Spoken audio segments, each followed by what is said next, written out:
Rufo Gencinski ləqəbli qanuni oğru Ülfət Tağıyev yenidən Rusiyaya qayıdıb.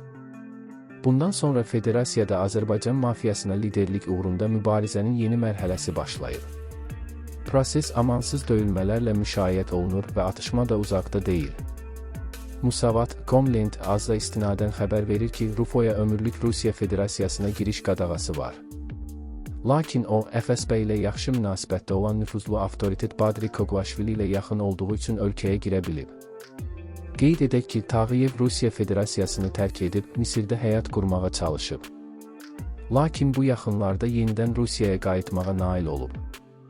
Və o, dərhal fəaliyyətə başlayıb. Yerli Telegram kanallarının məlumatına görə, Rufo Gencinski Misirdə olarkən öz adamlarını Rusiyanın bütün böyük bazarlarını yerləşdirməyə çalışsa da, onları döyüblər və oradan qovublar. Qayıdandan sonra Tağıyev əlaltılarına qarşı çıxanları nümayişkarane şəkildə cəzalandırmaq qərarına gəlib. Artıq bu qisas addımları da reallaşmağa başlayıb.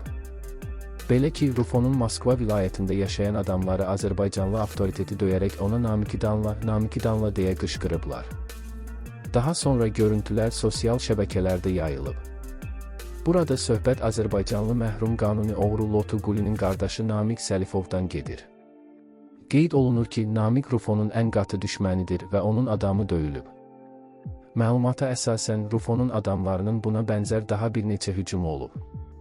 Tağıyev var gücü ilə Zaxar Kalaşova, Şakro Molodoy sübut etməyə çalışır ki, o, Azərbaycan mafiyos klanlarının əsl və ən önəmli qüvvəsidir və onsuz alınmaz. Şakroya gəlincə artıq xəbər verildiyi kimi, o, digər Azərbaycanlı avtoritetə Zaur Şipilovla Zaur Naxçıvanski bir neçə dəfə görüşüb.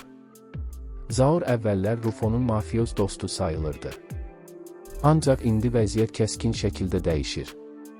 Hətta tezliklə atəş səsləri başlayacağı da istisna edilmir.